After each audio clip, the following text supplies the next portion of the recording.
Realismo educativo en epistemología.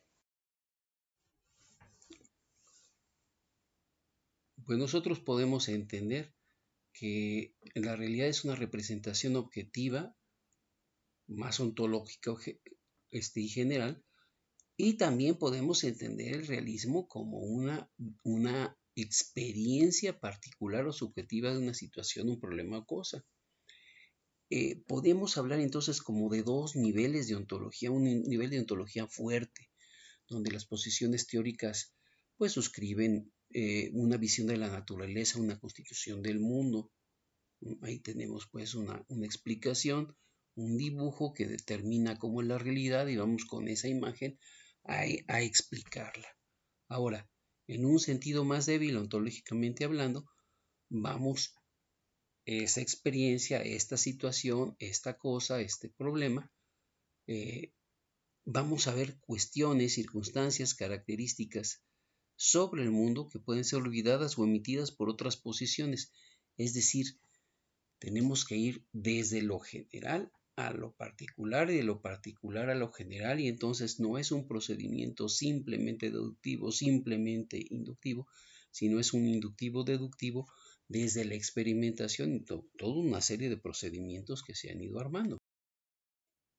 El realismo se caracteriza por la eliminación de todo aspecto subjetivo, de hechos, de sentimientos que se alejen de lo real, entendiendo por real aquello que sea observable. Hay que acercarse entonces a la situación experiencial y apartarse del racionalismo que acepta la participación conjunta de la razón y la experiencia en la producción del conocimiento. Es decir, la mayoría de los científicos naturales, contemporáneos y actuales son partidarios de un realismo constructivo interaccionista. Es decir, ya no estamos, pues hace decenas o cientos de años o milenios en el cual era una cosa o la otra. Estamos intercorrelacionando y construyendo juntos una realidad. Los principios de las ciencias reales es que el mundo está constituido por un conjunto de estructuras semipermanentes. Los vehículos de pensamiento no son exclusivamente lingüísticos, aunque sean principalmente de un tipo de lenguaje. Una teoría científica tiene como núcleo al menos un modelo y no requiere una formulación deductiva. ¿Qué entendemos por realismo constructivo e interaccionista? Bueno, pues primero que el científico está ubicado en un contexto sociocultural y con ese contexto actúa e interactúa. 2. Estudia las realidades del universo, pueden ser conocidas en cierto grado por los científicos. Pues no podemos entender todas las experiencias, pero podemos entrar con nuestra imaginación y con nuestros conceptos, con los dos y la experiencia propia, a reconocerlos o empezar a conocerlos si no tenemos experiencias previas o conocimientos previos, que eso es el planteamiento actual, ¿no? Es constructivo porque en los modelos, las teorías y los instrumentos son concebidos o construidos por los científicos y por sus colaboradores. Un muchacho, un jovencito, una señorita puede estar construyendo y deberían de estar construyendo su propio conocimiento. Y debe de estar en una correlación, en un horizonte, en una fusión de ideas básicas comunes. Es interaccionista porque asume y constata que el conocimiento científico es el resultado de las interacciones, no solo de los científicos entre sí, sino de todos los seres humanos y también de la interacción con la naturaleza. En cuanto al conocimiento y la realidad, cómo nosotros cuestionemos la realidad y cómo provocamos entonces una existencia o preexistencia del conocimiento es todo lo que tenemos que hacer.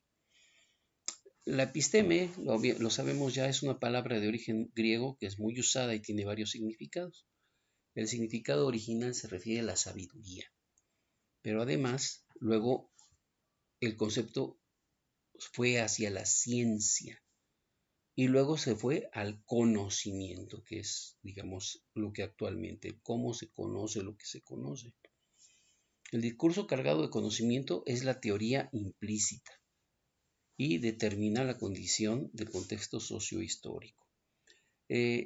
Veamos que hay cierta dialéctica epistémica, entendido como un planteamiento en el que la estructura no solo contempla el discurso, es decir, lo que decimos sobre las cosas, sino el modo de generar o reconocer esa realidad, donde el investigador, que puede ser un investigador educativo, puede ser un investigador nato o puro, va a partir o a tomar la episteme como un conocimiento estructural que determina en cuanto es propio de toda una cultura, un momento determinado de la historia.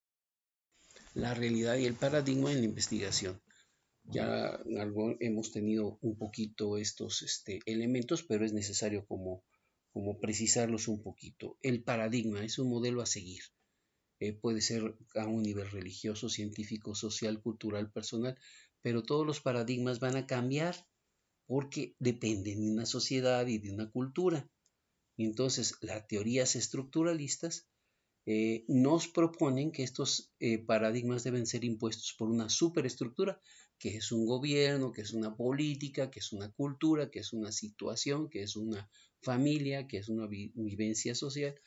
Y cuando se modifique eso, pues va a haber nuevos modelos sistémicos, porque los actuales ya son inoperantes ante una nueva situación que tanto la experiencia como las nuevas estructuras, o como las estructuras o superestructuras, están modificándose en forma intencional. Entonces, a esto se le llama ciencia, y al cómo conocemos lo que existe se le llama educación.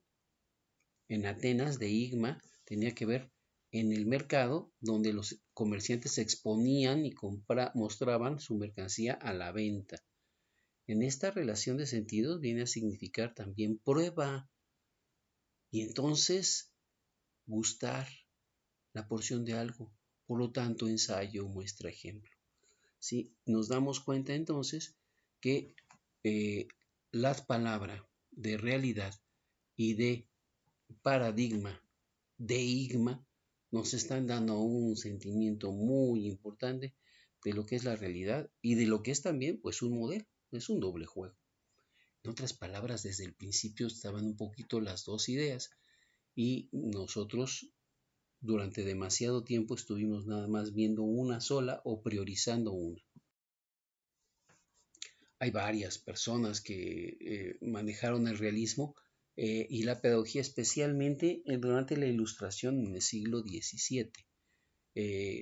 ¿Por qué el siglo XVII es importante para la educación? Porque es cuando empiezan y se proponen los contenidos o las circunstancias por las cuales se van a juntar a las personas, a los alumnos, a los estudiantes en un conjunto de personas. Algo que ya más o menos se había hecho durante muchísimos años, pero que después como que se perdió para dar paso a una educación muy personalizada. Lo dicen, no, tenemos que hacer que sea a través de una situación paradigmática educativa en la que haya una forma de atender a todos los niños y a todas las niñas, a todos los jóvenes, a todas las señoritas, a todos los hombres y a todas las mujeres, y desde ahí podamos nosotros ser un recreador de cultura. Muchos autores hay. Francis Bacon, Wolfgang Ratke, este es el de didáctica, Johann Valentin Andrea, uno de los discípulos de Bacon, Juan Amos Comenio, a quien se le reconoce como el padre de la pedagogía, Andrés Reichner, John Milton, John Locke. Cada uno de ellos, bueno, va a dar un planteamiento, una propuesta, una idea de cómo estos conocimientos, esta ciencia se va conjuntando, se va acercando y la tenemos que recuperar de una forma intencional y sistemática, específica, para que la gente aprenda lo que nosotros creemos que todos deben de aprender. A ellos se añaden otros que ya son, digamos, los educadores. Los primeros son como los filósofos que hacen planteamientos que se van a ir hacia la pedagogía como ciencia y así. Y entonces está Claude Fleury, Salignac de la Montaigne, Fenelon, Jean-Baptiste de la Salle, o sea, diferentes personajes que hicieron lo propio para pues ayudar a tener esta educación simultánea a la que estamos ahora tan acostumbrados. En el realismo y la enseñanza está el nacimiento de la didáctica con Radke. Wolfgang fue conocido primero entre los germanos y luego en el imperio y luego todo en el ámbito de la reforma como el creador de la didáctica como ciencia o arte de enseñar. Y él empezó siempre con toda esta idea de la reforma de la lengua materna y dijo, es que sí, tenemos que enseñar también la lengua materna en la enseñanza, porque hasta ese momento, digamos, durante muchísimos siglos, todo se aprendía en latín. Y bueno, ahora se dice, tenemos que recuperar el sentido original de la lengua materna. Él terminó por hacer una serie de aforismos, de pequeñas frases, con las cuales se trataba de provocar esa didáctica. Es decir, ¿cómo se aprende lo que se aprende? Pues vamos a hacerlo en formas sencillas, formas de señalar, de revisar, de recuperar, de entender, que sean más fáciles. Y una forma es esa memotecnia de las frases cortas llamadas aforismos. Aquí están unos. 1. Todo después de la oración inicial. La oración sí es el rezo, es decir, para ellos tenía una importancia preponderante esa visión de Dios todavía. 2. Todo según el orden y el proceder de la naturaleza. 3. No más de una unidad cada vez. 4. Repetir lo aprendido a menudo. 5. Todo, primero, en lengua materna. Y otros muchos. Comenio. Era admirador de Bacon. Disputó con Descartes sobre el método, recorrió Bohemia, Hungría, Polonia, Suecia, Alemania, Holanda. También lo llamaron a Inglaterra y estuvo en el Parlamento. En Francia lo invitó el cardenal Richelieu. Incluso fue hasta el Atlántico, a las colonias inglesas, porque ahí querían crear un colegio pansófico. Sofía, la sabiduría, pan, todo. Toda la sabiduría era la propuesta de Comenio. Entonces se dedica su vida a hacer algo así como la enciclopedia de Richelieu, Voltaire, todos estos, para que hicieran el enciclopedismo, pero no solo era ponerlo en libros, sino que se supiera todo lo que se sabe. Es un vasto edificio pensado como organización de la convivencia en paz para todos, específicamente pues para los cristianos. Muchas veces lo reescribió, muchas veces se lo quemaron y bueno, pues se perdieron muchas cosas. El realismo es otra forma de optimismo pedagógico. En los siglos XVII y XVIII se viven tiempos de esperanza y se confía que la educación no sea solo el remedio, sino la perfección de la humanidad. Durante la Ilustración, la materia debe ser dominada, sin la ilusión de fuerzas superiores o inmanentes, lo cual no se doblega al criterio del cálculo y la utilidad es sospechosa para la Ilustración.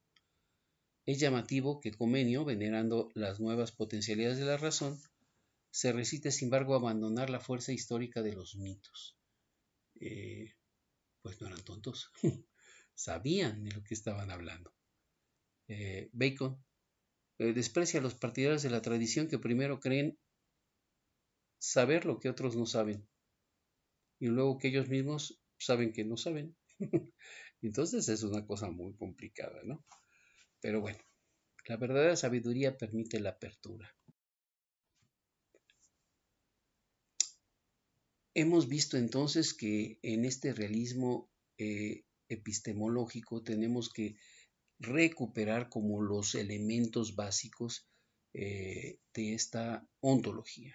Una ontología dura, fuerte, una ontología más suave, que se refiere digamos, a las características o situaciones cambiantes, pero luego una epistemología que establece los criterios de validez y bondad del conocimiento científico racional sobre una objetividad o subjetividad, el metodológico, una ontología metodológica que es las vías de indagación, los caminos sobre los cuales uno entiende la situación social natural, las cuestiones de muestreo, las cuestiones matemáticas, las ciencias propias, el análisis biográfico, bueno, los estudios de caso, los diferentes procedimientos que hay para entender una realidad.